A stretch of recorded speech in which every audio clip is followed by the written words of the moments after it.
When Omar took place at Carolina Performing Arts, we knew that there was an opportunity to get young people involved. So we decided to come up with an initiative specifically for high school students from North Carolina. Christy Norris, our partner at Carolina K-12, recommended an interdisciplinary group of teachers teaching everything from history to dance. And she knew that these teachers would find new and innovative ways to incorporate Omar's story into their classrooms.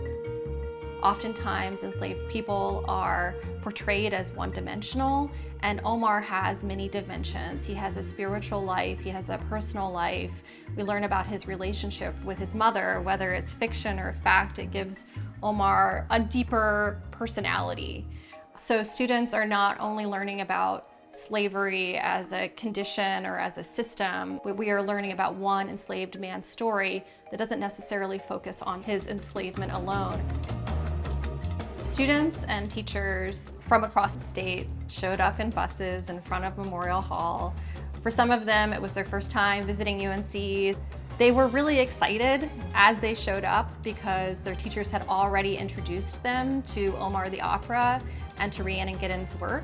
Rhiannon was on stage with her banjo, explaining how she created this opera and its significance. This banjo is a replica of a banjo from 1858.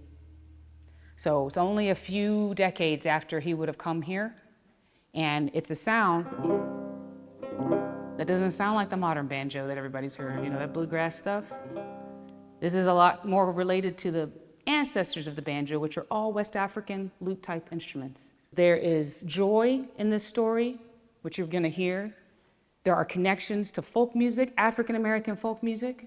There's dance, frolic, you know, there's warnings, you know, there's talking about traumatic things that happened in the past. There's a little bit of everything. We get to tell our stories through opera too, because all opera is people singing about drama, about life, and they sing without a microphone, with the orchestra, with the small ensemble, with the piano like today. The way they looked at the world wasn't the same, but the way that they looked at each other, there was the flame.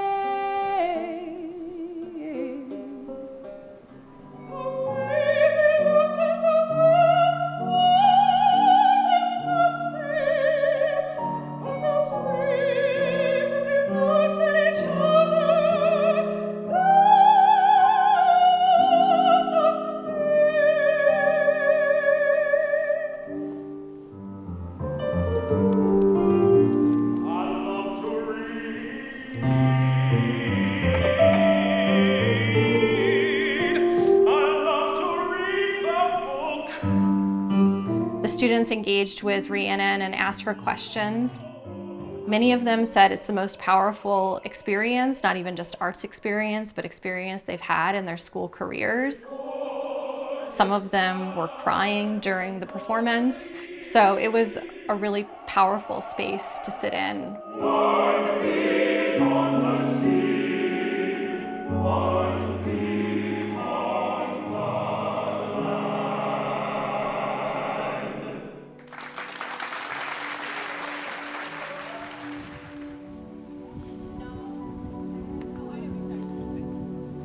Rhiannon Giddens and Michael Abels visited Performing and Imagining the American South.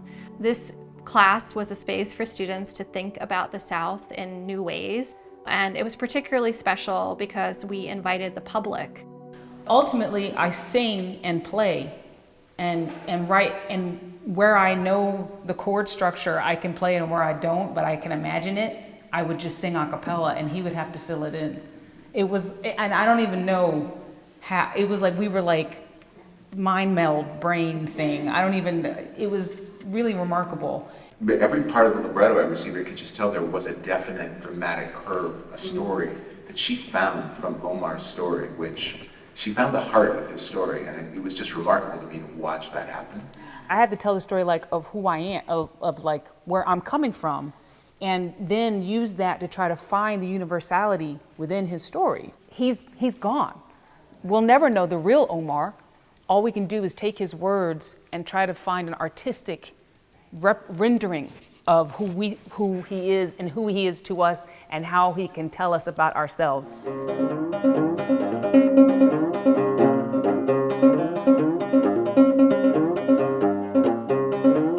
We have that in the orchestra.